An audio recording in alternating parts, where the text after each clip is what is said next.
Welcome to another episode of Deeper Dive Podcast. You know I love to bring you powerful guests, right? This one is just wow.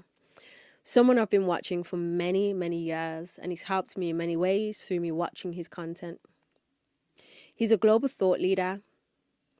He's an architect of the mind. He's a man who loves to create systems and help others to create systems so they can become the highest versions of themselves. He's a man of sovereignty. He's a man of discipline. He's a man of high-level communication.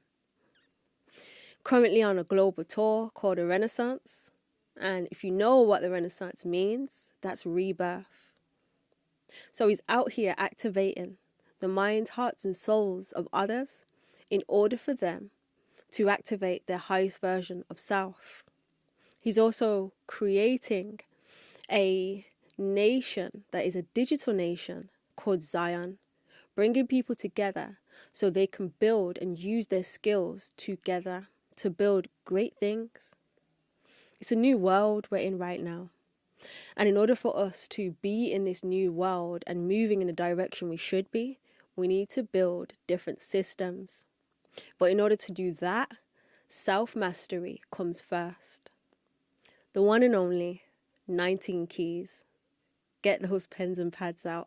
You're going to need it. The future bends to my will. The future bends to my will.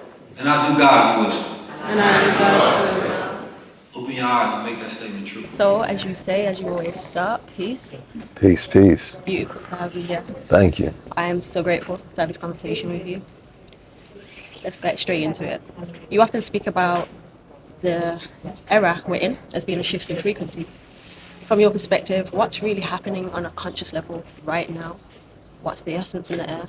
Most people are going through an awakening, and the problem that they're having is they don't know how to activate, right? So it's like we're connected more than ever, but we feel disconnected. So it's a state of consistent tension and unease that's in the air. And that's because we're going into a new age right now, and where an old world is dying out and a new world is coming in, but there's still a fight. There's like a clash between old self, new self, low self, high self, old banking system, new banking systems, right? There's this furthering gap and divide between people that can adjust in real time, right, and people that cannot. And so being in this transition phase on the planet Earth, it's going to be tough for a lot of people spiritually, right? And in that spiritual, that goes to mental, and that mental goes to your financial reality. And so you're seeing a lot of people trying to cope with being at the end of a world, quite literally. I totally agree with everything you said, especially the fact of being in a year of 9. Like, we already know that's endings, new beginnings. So a lot of the things that we used to do, it can't be that way anymore. So a new self is being born, and in that happening, we have to kind of let go of a lot of, mental programs that are running and reboot the system. But in order to reboot the system, sometimes we've got to flush the viruses out, which obviously affects our being in that mid change. So I totally agree with what you stated there. So exactly what you've said, a lot of people are waking up mentally, but not fully integrating it into how they live, they move. What does embodied consciousness look like to you? I feel like embodiment is so important. A lot of people get stuck on the healing and they don't integrate, and then they don't embody. So what is embodiment to you?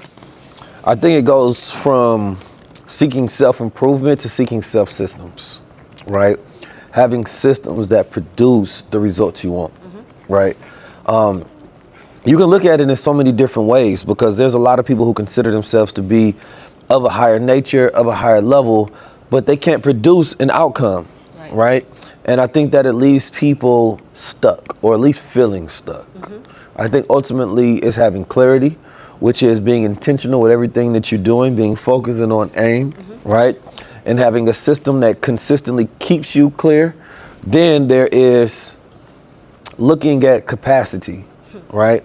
What is your capacity, your ability for production? What is your mental bandwidth, right? What can you do right now? What can you think about? What can you handle at this moment, right? I think that that's very key, because sometimes people end up trying to take on more than they can handle, right? And they have a decreased capacity. And so I talked to one of the specialists that's in this area, she talks a lot about her name is Raquel. She's a capacity expert. And a lot of people that think they have mental health issues just have capacity problems, right? And so if you can then get to a point to where you can increase your capacity, your ability to produce things, because we're consuming more than we create. Right. So in this constant fraction state all the time, feeling half of ourselves, not having access to our full self. Right. Or not focusing on the most important thing that we should be focusing on right now, right? And so a lot of people income end up being stagnated, their relationships being stagnated because you're not focused on the areas you should. If you audit your attention, right, then it's basically auditing your income, right? So wherever you're putting your mind to is what you're making your reality. Right. And I think that this is an important factor in most people's lives. When you start talking about embodying one's belief, right? It's taking what you know and then performing that into an action. That's when you start to know who you really are, right? You're not what you know, you're what you do. So if you can't do what you know, that there's this dissonance between, right, who you think you are and who you can prove you are. That was packed. When you said about capacity, that hit a nail on the head for me, because I've noticed I've been going through a lot of nervous system resets, a lot of nervous system holding on to a lot of trauma that I didn't even realize was there, a lot of tension. And if I can't hold that particular frequency of the life that I want, then I can't get it. Yeah. But obviously that takes me going inside and kind of clearing out the chaos and finding peace. So would you say that peace is the ultimate freedom? I wouldn't grade it as peace myself. I think peace has a lot to do with it. Peace is a quality of stillness, right? Peace is a quality of calmness, which I think is definitely a key. But when I think freedom, I think sovereignty, right? I think that you're existing in an independent system of self, right? That you have complete control over self, that you're operating within your God mind, right? And I think your God mind is the ultimate freedom, the ability to have power over your will and to decide where it goes, right? Because some people are at peace with being slaves. You know what I mean? Like, there's Kwame Ture says that we can't have peace until we have freedom, right? So sometimes, you know, war is the ultimate freedom because you're fighting for what you believe in, right? And so you're the freest at that point. You're speaking. You may be speaking the truth, and it might not bring you peace to speak this truth because you know you might have to sacrifice something, right? And so peace should be a byproduct, right, of freedom after you have a people that are liberated, right? So, you know, I don't believe that we should even be peaceful until we're free. You teach self-mastery as a pathway to freedom. For someone who's on that journey, what's the first internal discipline or mindset they must activate to start operating from a higher intelligence? Asking themselves the right questions, right? When you sit down and coach somebody, it's all about the questions that we ask, right? And it allows people to be in a space where they can survey themselves to see what's going on, what's working, what's not working, right? And in that space, you're allowing people to gain clarity and expansion, right?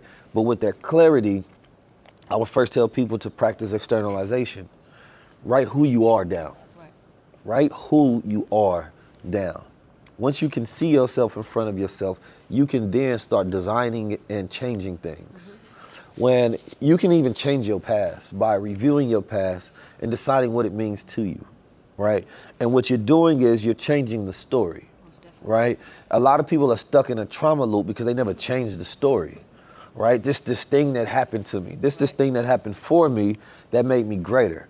And people who never went through this are weaker because of it.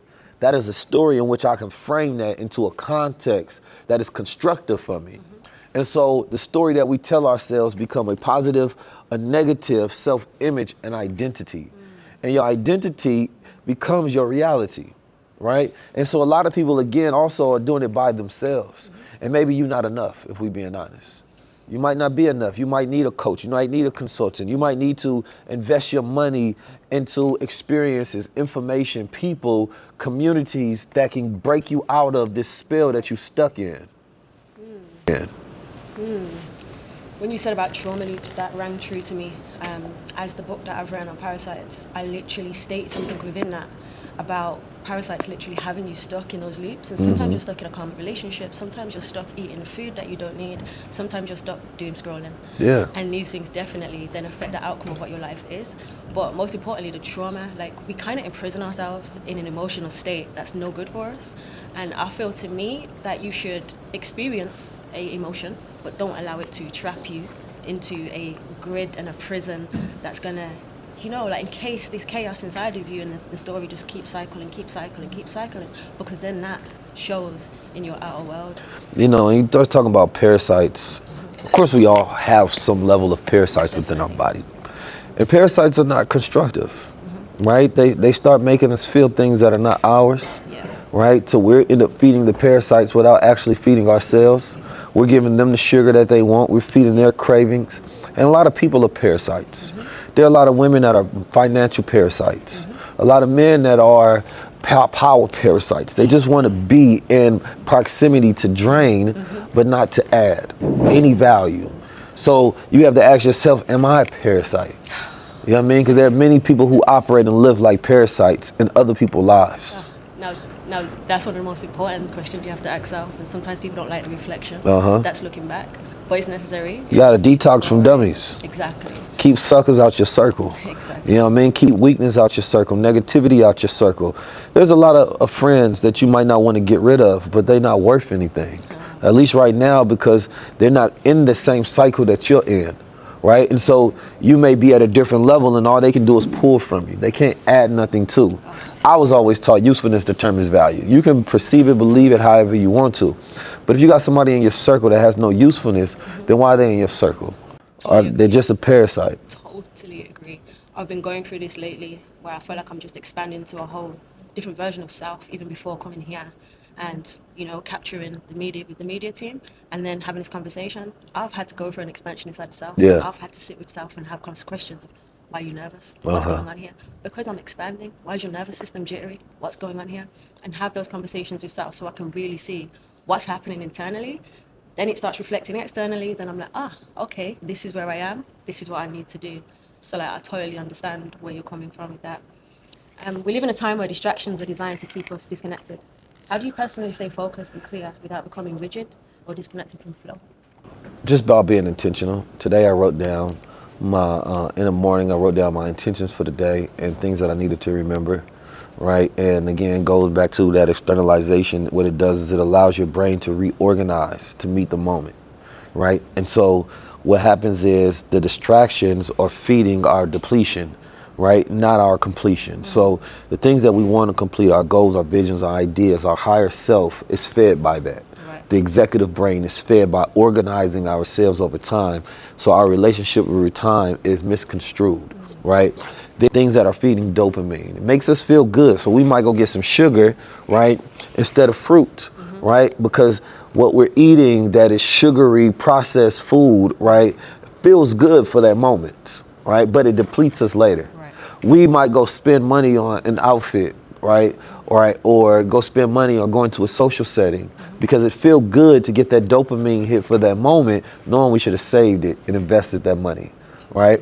We might spend time, right, watching Netflix instead of high-level conversations because you're like, man, this high level is 3 hours and I'm learning, but this one is stimulating, right? And it is also stimulating your mind to watch long form for completion, but you might be on Netflix or TikTok getting a quick dopamine hit, being distracted. So we're either living a life of completion or living a life of depletion. And many people are addicted to depletion. That's such a powerful statement right there. I don't think most people have the capacity or attention span to even watch long periods of stuff. Like for Valentine, for instance, I remember watching 9-hour long documentaries. Yeah. And I'm watching that and I've got my pen pad out and I'm pausing and I'm saying, what do I feel? Someone else is saying what they feel. To me, that was great. And that's good because long form is keeping context. Right. You're in this world, your brain is building on top of these subjects in this world, but on the phone, we start context switching. So we get a distraction, it takes our mind away, so now we can no longer do deep focus and do deep work, right? And so this context switching is very dangerous because our brains are not built to consistently switch context all day long, right? So now you have all of these tabs open because your brain is now holding space for something, thinking that you're going to come back to it, and then you never do, right? And so now you have no clarity, right? And I think, again, it comes back to the questions that we ask, right? What does your life mean? I think we stop being philosophical at some point in time in life. And so the base in which we do things have no meaning to us because we have not solved the root question to build our foundation on top of. Who are you? Right? Let's ask ourselves the question, who are, I ain't talking about what you do. I don't really care what you do. Right? That's most of the time you wouldn't even do that if you had money. Right? So that's just what you're doing to survive. That's not who you are. Right? Again, we talked about this earlier, how people will laugh at somebody's joke because this person has more money than them, or that they work for this person. You don't find that funny. You don't even know what your taste is anymore. Wow. Right? You just know who you are in survival mode. But who you are in real life. What do you have when you've satisfied your needs? What do you really want? Right. These are questions that a person should sit with in their life. Oof. Every single time you speak, the way you construct your words, the way you say them, the things you say after and before, is this something that you've had to teach yourself, or has it always been a gift that's been inside of you? I was never at this level of speaking. I've been learning over time to get better. Right? And so I practice influential communication, strategic communication, conceptual communication. How do I operate from a place where I'm not living with a curse of knowledge? The curse of knowledge is the inability, right, to speak other people's language, to break it down in a way that they need. Right. But you know and understand it in your way. So the reason a lot of people relate to me is because I've studied and I've been studying mastery of communication. How do I take an idea and a concept and put that in someone else's mind? Right. It's a transfer of intelligence, right? And so if I can get you to say, oh, I never thought of it that way, I've done my job. Right? Noble Drew Ali, he had a saying, if I can get you to think, I can get you to save yourself. Even when you were speaking at conference, I observed differently. So as I'm looking at you, I'm seeing the structure of how your speech is going, and I'm seeing the cadence, and I'm hearing when your volume goes up, when it comes back down. I seen the structure of how you were doing that, and that was so powerful to me. Thank you. I learned so much. Have you always had this discipline? Like, obviously I know I've seen things with like you and your father and how he instilled discipline into you. Would you say that's where it comes from for you? Nah. Shout out to Pops. You know what I mean? But again, it's just something I've been learning over time. Not to say that in that environment, in that structure wasn't discipline, because it absolutely was in a sense. But I've seen a lot of people who taught me become broken. You know what I mean? So if my discipline was relying on a person, you know what I mean, I wouldn't have any at all. And again, when I think about discipline, I just think about the systems, right? I would say growing up in a nation of Islam, being a fruit of Islam, growing up in a militant environment, right, exposed me to discipline as systems. And so those systems of training men, those systems of when we were younger, we would have to learn actual facts. Actual facts were statements about, you know, land, water, earth, hills, the universe, the distance in which light travels, the speed of sound, right? All of those things we have to learn as a young child. We have to know that it's 196,940,000 square miles on this planet Earth, right? We would have to remember these things, right? And these was our process of indoctrination, right? What I consider to be a positive indoctrination into a culture. Right? And so once you have a level of knowledge, right, then everybody is operating on the same systems, right? And so similar to when you go into the military, the discipline is what you become a disciple of, right? So in my communication discipline, I study the masters. Right. And then what I'm doing now, and I've actually put out a whole entire like course for this, and I only teach people at a high level, but the course, which is kind of evergreen, is influential communication, right? Can you communicate as a leader? Can you communicate to influence, right? Can you communicate with passion? So I first, and my easiest trick in the book is always thinking about, what am I passionate about right now? That gives me the clarity to know what to talk about and what energy level in which I can communicate those ideas. So what would you say you are passionate about at this moment? Giving people cognitive freedom, right? I think with the cognitive freedom, they are able to produce the results that they actually want out of life, right? Again, I see entrepreneurs, I see creators, unlimited information, great skill, great knowledge, limited execution, limited focus, limited capacity, right? So being able to give them that clarity so they can now start getting the results that they want out of life. Auditing your attention so you can get your income you want out of life, right? Freeing your mind so you can build the wealth that you want out of life. That's the next level. The problem with most people, they're not willing to invest in themselves in order to get that harvest, to reap that reward, right? Most people don't understand the difference between price and value. So poor people are limited by price. So they never receive the value, right? A wealthy mind only looks for the value, so they never mind paying the price because they already know what it's worth.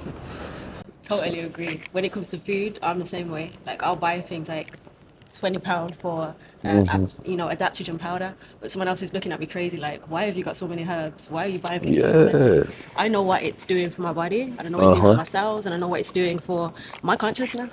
So I don't mind investing in myself when it comes to, my health on all levels. You often link health to consciousness. What role does the body play in access? What role does this play in accessing divine intelligence? Ooh, that's a great one. There's our biological bodies are very important because we only get one, right? And beyond wellness, longevity, right? Performance. Can our body perform? Because when you wake up in the morning, you want to get something done, but then you don't feel like doing it. Your body is tired. It can't meet the moment, right? So another thing I do is I do a lot of breath work in the morning, but I do it till I do rapid breathing, dragon breathing. Right? And what I'm doing is once I do like 20 dragon breath, deep inhale, fast exhale. And I do that over and over and over and over and over and over again. And then I hold it. I damn near pass out, right? I hold, but what it does is it wakes me up. I feel my whole entire body alive after that, right? And so then I sit in stillness right after that, but I'm ready to go for the day. Sometimes I sit upside down so blood is rushing to my brain, right? My lymphatic system. We talking about the body, we talking about the brain, right? You can't do nothing without the brain. You can't do nothing without your spine being intact, right? But we talking about the brain. Most people don't have that clarity and capacity because their lymphatic system is stuck. So a lot of people know about the lymphatic system, right? Which is the source system of the body, but the lymphatic system is the source system of the brain. And so you have to activate that. Let's say you didn't get enough sleep, right? You can activate that with high intense exercise, right? You can activate that through certain dragon breath work, right? You can activate that, practicing inversion, sitting upside down, right? For like 20 to 30 minutes, right? There's ways to activate that brain to make it feel like you actually got enough sleep, right? And so understanding how to hack the body, right? Practicing that biohacking, that's when you start actually becoming a master of self, right? So the body has everything to do with it because a lot of times the body informs the mind, not the mind informing the body. The body doesn't feel good. The mind starts thinking thoughts that, oh, I don't feel good, right? And so now it's controlling your day. So a lot of people don't know how to override their body, or they're not in sync with their internal systems. The body has an intuitive internal system, right? We talk about the brain here, the brain here, the brain here, gut, heart, right? All of them have intuitive systems, neurons built into them, right? So when we start talking about the body and we start mastering that body, and we can pull down our biological age. Your chronological age is just the amount of time and cycles in which the earth, right, went around the sun, right? Or how many lunar cycles that we've been through. It has nothing to do with your physical body. It has nothing to do with the health of your brain. And most people don't have that bio-awareness sync, right? I do this when there's this meditation tech that I have to where you strap it on your head and it gives you bio readings, right, of your brainwave states, right? So I love listening to binaural beats, but what it does is it gives you neural feedback. So it has this one meditation setting to where it's like rain that you hear, right?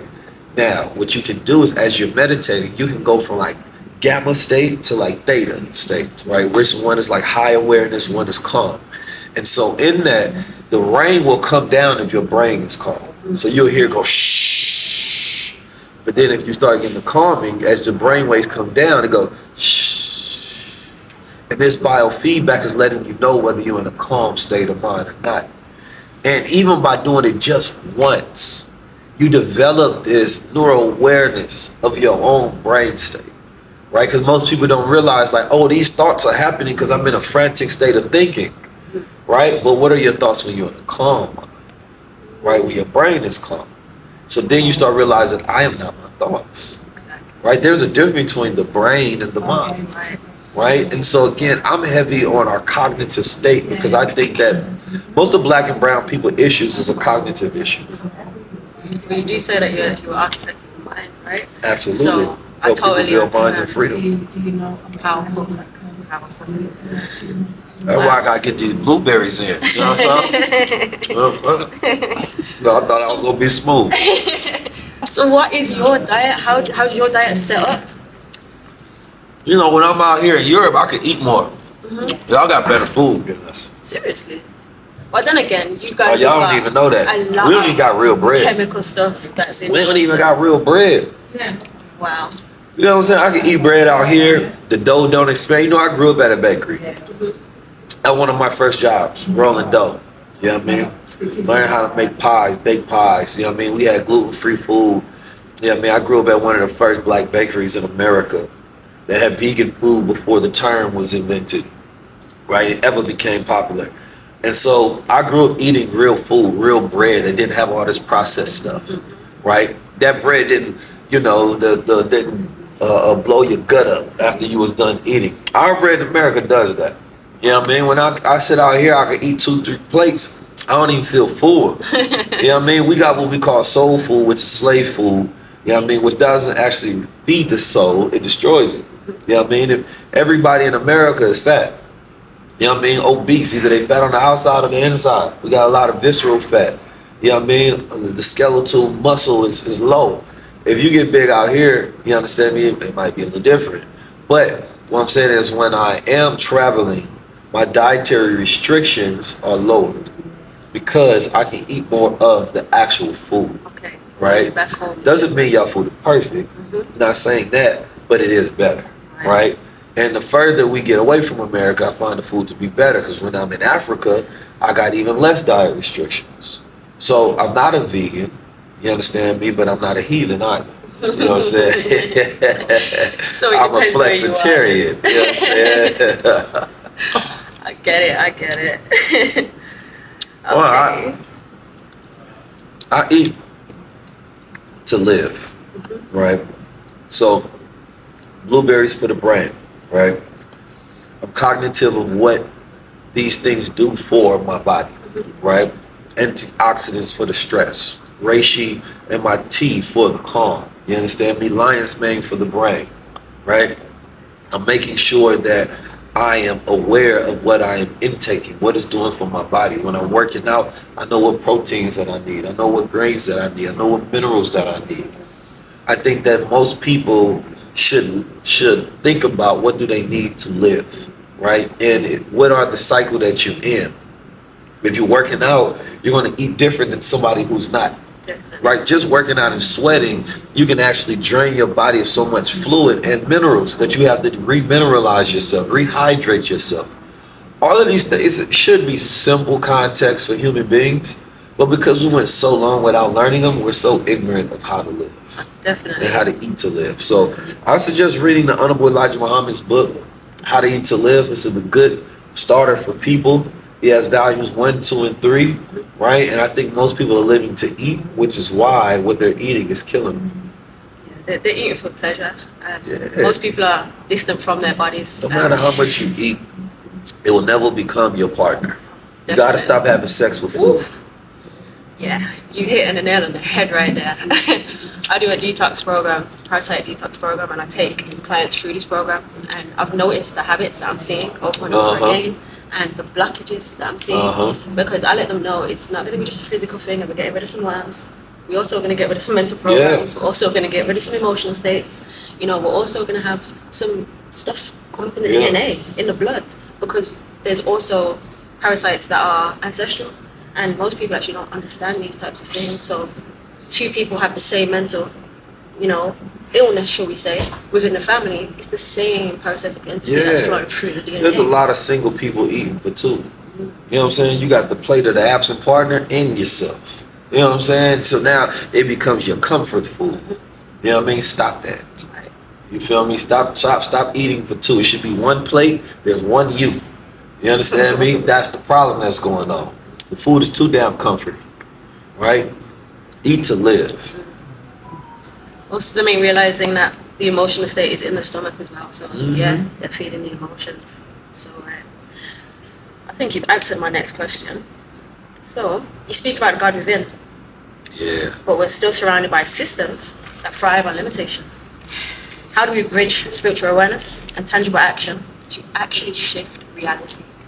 Man, I think you got to make spirituality a real thing, right? What is spirituality to you is the question, right? Because spirit is breath. Elijah's mama once said, man, he said, you know, think of it like a flame, basically, right? If you cut off the oxygen from a flame, what does it do? It die out. Yep. If you choke a man, all he's going to want is wet air. You understand me? Because that is our breath, that is our key, that is our life, that is our spirit, right? And a lot of people are not living with the right spiritual energy in their daily practice. They're not controlling their spirit. It's getting away from them, right? There's spirituality in every single thing that we do. Business, right? Entrepreneurship, our creativity, our artistic endeavors, our passion, our emotions. This is all spiritual energy, right? That we intake. When we breathe life into things, that is spiritual energy. Every time we speak, it is spiritual because we are expressing breath, right? We are producing sound, and those waves are emanating vibration and bringing things to life. Everything about us is spiritual, right? And so you can't get away from that. People are living in systems every single day, believing in spiritual things, but they're having no true knowledge of them, right? And so when we start talking about living spiritually, right? For me, it is thinking about the meaning in everything that you do. What does it mean?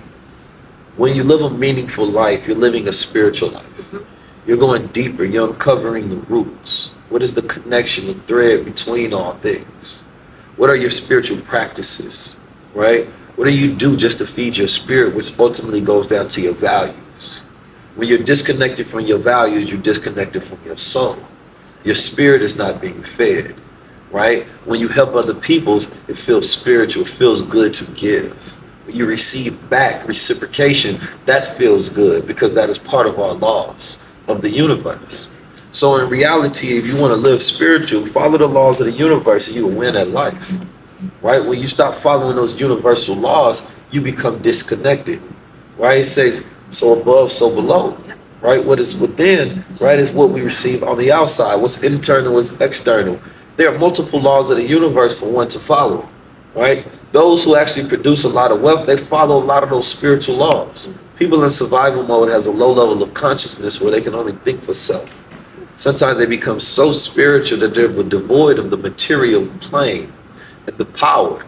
We are flesh, right? And people disrespect that and say we flesh bags and spiritual beings. No, we are also physical beings, right? Having a physical experience, right? And we're spiritual beings having a spiritual experience. And if you become devoid of this, then you lose your mastery over the physical plane, right? So now you can't take a thought into a reality because it's abstract.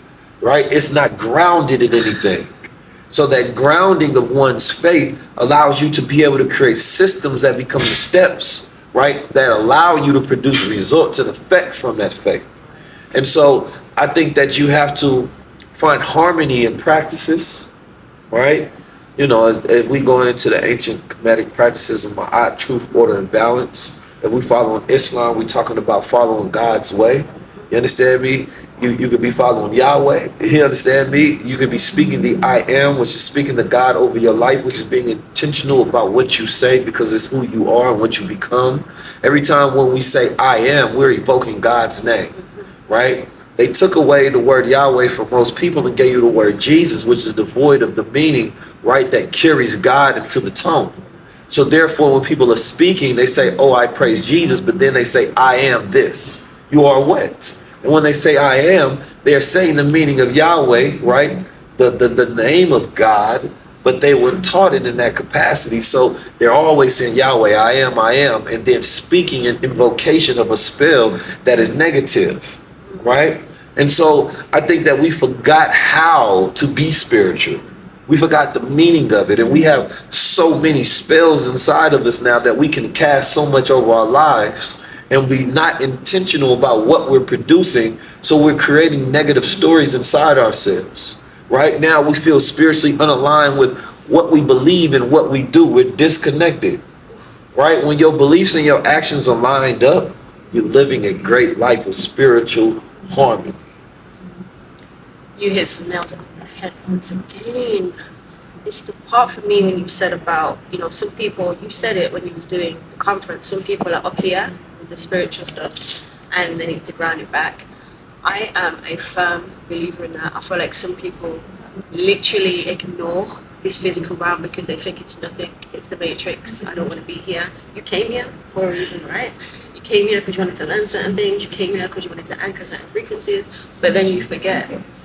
Or then you don't want to, and then say it in a specific way where then you're just up in the clouds. And obviously, if we're meant to be that, we wouldn't be in this body now. Well, the thing about the Matrix is, even in that movie, we created it. If we created the machines created the Matrix. It's all the byproduct of our mind. Exactly. Right?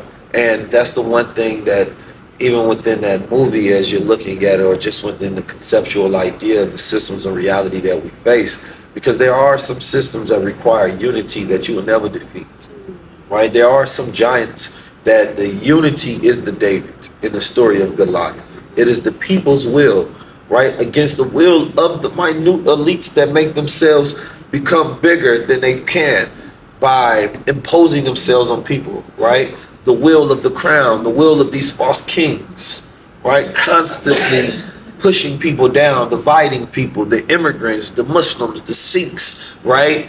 The brown people, they are the bad ones. Wow, they not the ones controlling parliament. They not the ones controlling the government. They not the reason that you can't have your job, right? That the prices are constantly raising, right? That there is a deficit in the spiritual alignment of the people because they allow companies to come in here, right? Huge conglomerate companies destroy jobs. They allowed them to automate, right? Use artificial intelligence to replace jobs and not giving anybody any replacement, not taxing on the robots that they're creating, right? Not even giving back to the society that they're taking so much from.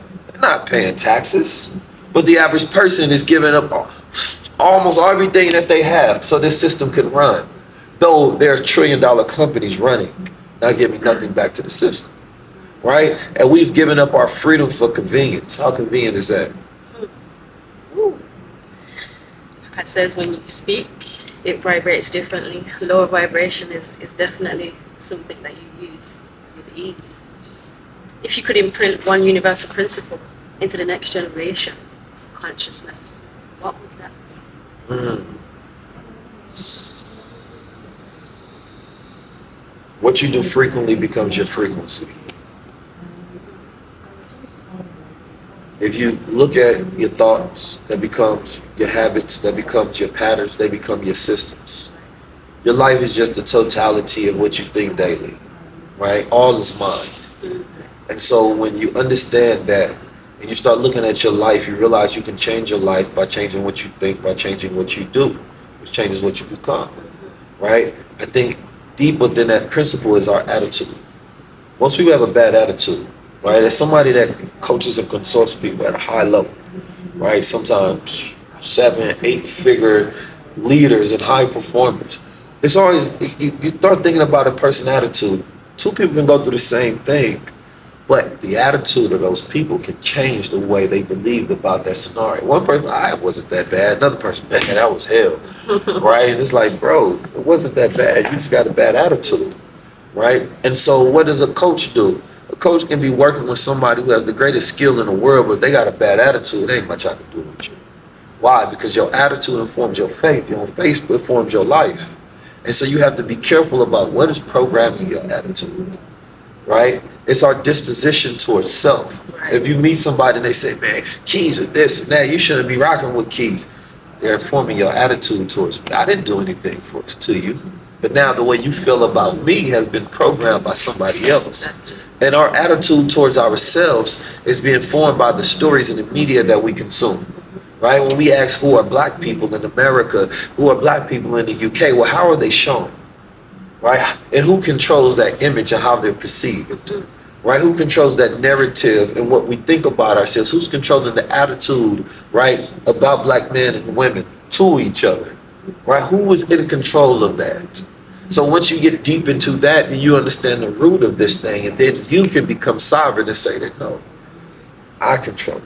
I seek different perspective. I seek higher perspectives. I seek the higher me, right? I affirm who I am. I control my thoughts, my intentions. I control my habits, my patterns, my discipline, my systems. It's definitely agreed, fully agreed. And something that you said about having a bad attitude when you see a certain perspective of somebody, I definitely believe it's a particular lenses that they can be looking through. And those lenses can be distorted through upbringing, you know, through other people that they're around, through what they're thinking, through what they're eating. I feel like with all those lenses, we also need sieves. And this is what we're talking about, the yoga, the breath work, all of these things in order to basically sieve out the junk, so then you can actually see what's going on. But most people don't have those in order for them to be able to see what's really happening inside of themselves. So they're lost. Lost inside their own self. Appreciate you. Thank you. So what moment or realization changed everything for you and set you on the path you're on now? Man, I think the appropriate answer is to tell you one story, but my life has been a journey of stories. Right, starting from when I was a child, being taught that I'm a God, understanding what that means, right, at a higher perspective level, not having a God complex per se, but understanding my divine relationship, listening to that voice within that speaks loud to me, that tells me that I have a destiny to do something, overcoming the doubt throughout my teenage years, being in the streets, right, going through all sort of different things, getting kicked out of apartments, and fights, and jail cells, and cases, and family issues, and all of the things you can think of that black man goes through in America. I've been through those things, right? And so the adverse childhood experience is not allowing those to taint my perspective and my belief of self, and protecting that, right? And going through my last case where somebody accused me of an assault, and I had to fight that in the courtroom, right? And I made a promise to God that, you know how people get in trouble, you start promising everything to God. Hey man, you get me through this one, listen, I do whatever you want me to do. Start being Donald Trump. Listen, God, just one more problem. Just get me out of this, I'll do it all. You know what I mean? So that's what it was, and he got me out of that. You understand? When we got to the point where it says not guilty, right? And I decided that my life must have had the meaning that I thought it did, right? Because, you know, before that, you start living a mundane life and you start saying, damn, man, I thought I was destined for something. How am I destined for something if this is what I'm going through? What's the meaning of it? But I've always had this gift to turn tragedy to triumph, to find the meaning in it. And if you can do that, it becomes such a skill in life that everything is working for you. You just think about, why is this happening for me, right? Why all this happening to you, right? And so going through that, and I was 19 at the time, right? I remember the case was February 22nd, you know what I mean? Them angel numbers, very synchronistic date. It's when we beat that case. And from on there, I decided to be a key in other people's lives, to dedicate my lives to unlocking the world, right? And so I think I've been on that journey ever since then, and I've been making good on that promise. Wow. Thank you so much for sharing that. Absolutely. I really appreciate it. Thank you. Wow. When you vision heaven on earth, what does that actually look like and feel like to you in practical everyday life? Heaven on earth. Man, I would say for me, heaven on earth is having a sound mind. You could be in the middle of a storm and you could be like, so what? Sound good outside. You know what I mean? And enjoying yourself. right? Like to me, heaven on earth is a state of mind, right?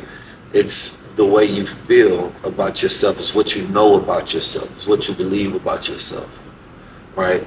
And you can have heaven at once, right? If you say the right I am. And I think what people put at the I am is either going to put them in hell or put them in heaven. So I think in that, getting down to living in a consistent state of gratitude. Things could be worse. Perhaps they could be better, right? But I still have so much to look forward to in the future. Because all of the dark times that I thought were the worst times, I got through. And so what I realized, it was just the way that I perceived it. It was my mind making up all of these ideas, you know what I mean? And making myself suffer twice for no reason, right? I think some people need, tragedy or those types of things in order to transform. Like the butterfly needs to turn into goo in order to transform itself into that. And then some people are addicted to trauma. Most definitely. Addicted to tragedy. I don't need no more tragedy to Victim transform. mindset. Listen, that's the thing. I'm trying to learn lessons now so that God don't take me through them later. Yeah. Right? And so I think that's the key. Because I haven't learned all my lessons yet, and I'm trying not to be hard-headed. And I'm just hoping that he sees my progress before he takes me through more pain. I'm sure he does. She, surely you. What is your view on ancestors? Do you honor the ancestors any type of way? Is that something you actually observe? Yeah, my ancestors love me. I love my ancestors. And I can tell that. They rock with me. They give me guidance. You know what I'm talking about? Man, I think the homie Deontay Cal and my brother Blue Pill was talking about ancestors this week and how people be like spiritually demonizing the practice of veneration towards ancestors, which has always been a practice. For us in America, is what got our ancestors through slavery. You understand me? They practice hoodooism, right? They practice veneration towards those ancestors, and then in the hood, we pour out liquor anytime the homies died. You feel me? That is another practice of veneration, right? Yeah, so when I think about the ancestors, it's really your DNA. Like, it's the blood that flows through your veins and the spiritual connection that you have to the information that is within. It's like you half of your parents, and then you break that down as it keeps going down the line. You're 25% of your grandparents, and then keep going down, breaking it down. But you are a fraction of each one of them. They're all pieces of you. Their experiences are in you, right? So that guidance is in you that you can commune with as well. It's not the replacement of God. You understand me? It's the guidance of those spirits. But when we talk about spirit being oxygen, what's in our body, what's in our blood that allows it to flow? You understand me? And so tapping into that information, tapping into your DNA, you understand me, is tapping into your ancestors. And I do believe that there is a veil, on this planet Earth of another spiritual side and dimension that we can connect to. But we can ask for wisdom and it is brought forth. Yep. But how many people ask for it? Most don't. Right. You ask for it, be silent and be still and see what you hear. I agree. Like, I have specific gifts anyway, and I've always had as a child to be able to communicate with them. And at first I thought it was like a bit much because nobody else around me had it. And then now I see it as powerful. Yeah. I see it as different. I see it as, I love being able to walk in somewhere and give somebody a message from their great grandma, and they're looking at me like, how did you know that? I'm like, listen, they are still here. They're just not in a physical body anymore. So people just think that, they're gone instantly. Right. It doesn't work like that. And we ignore a lot. Right. I think the reason why a lot of people don't connect to the idea of ancestors is because they don't think that Jesus looked like them or was in their bloodline. You know what I mean? Because if you thought Jesus was your ancestor, then you would be thinking every time you praise Jesus, you're praising one of your ancestors. But if he don't look like you, then you say, well, Jesus is a white man. You understand me? So now you say, the color don't matter. So your ancestors all of a sudden don't matter. Your bloodline don't matter. Your bloodline absolutely matters. That's who you are, fool. You understand me? Those are the things that you have to get over. That's the trauma within your body you have to transmute, or the gifts that's in your DNA that you have to use, right? There's a lot of power within that. But I think specifically that they've run such a number on us, right, that we forgot our connection. The things that got the Haitian Revolution, well, how did they do that? You understand me? They was using voodoo over there. And they beat their colonizers. Shit, give me some of that voodoo. You know what I'm saying? And we practicing hoodoo and we was going to war. You know what I mean? Fighting for our freedom in America. Give me some of that hoodoo. Give me one of them little pouches. You know what I'm saying? Fill me up. Let's go. All I'm saying is that, man, don't disrespect the practices that got us free. Totally. So, last question. If this conversation could plant one seed in everyone who watches it, what would you want that seed to grow into? Your higher self. Hire your higher self. Right? Make them work for you. You go, you meditate, and you visualize. And I've been doing this my whole life. I was looking at a picture of myself 10 years ago. And 10 years ago, I was sitting down and I was trying to imagine what does my higher self look like. Like, I was like, he dressed better than me. I always got my running joke in life that that's the only person I'm jealous of. Because he got everything I want and need. Right? And so the goal is, can I visualize this person? Can I imagine who they are in their life? Right? And then can I get advice from them? Can I hire them to teach me how to become them? Right? And so here I am 10 years later. Right? And 10 years ago, my younger self would have loved to be me. Right? And so hire your higher self, visualize who they are, write down who you want them to be, and start focusing on life design. You know what I mean? I design my life. That's the type of way you want to speak, the type of way you want to dress, the type of way you want to be perceived. You can architect your own life. You did say something when we had the Q&A, and you said, don't even dress like you broke down. That hit. That hit differently. Yeah. That hit differently. Yeah. People find a lot of identity in their lower self, and we start building a life around that. We start justifying so much, right, of that lower self, and you know that's not where you want to be. You're just building up all these ideas. You don't want. When I was young, I used to always think like, man, when I'm like, I got some wealth and I got some influence on myself, how I'm gonna be showing up. Like, he gonna be fly as hell. He gonna have this little star and crescent chain on. He gonna be wearing the dope. Oh, he gonna kill the gang. Yeah. And lo and behold, you know what I mean? I'm stepping when I'm stepping. You know what I'm saying? I'm sharper than a samurai's weapon. You know what I'm talking about? It took alignment to get there. Yeah. But you ain't got to be perfect to get there. I want people to understand that. Yeah.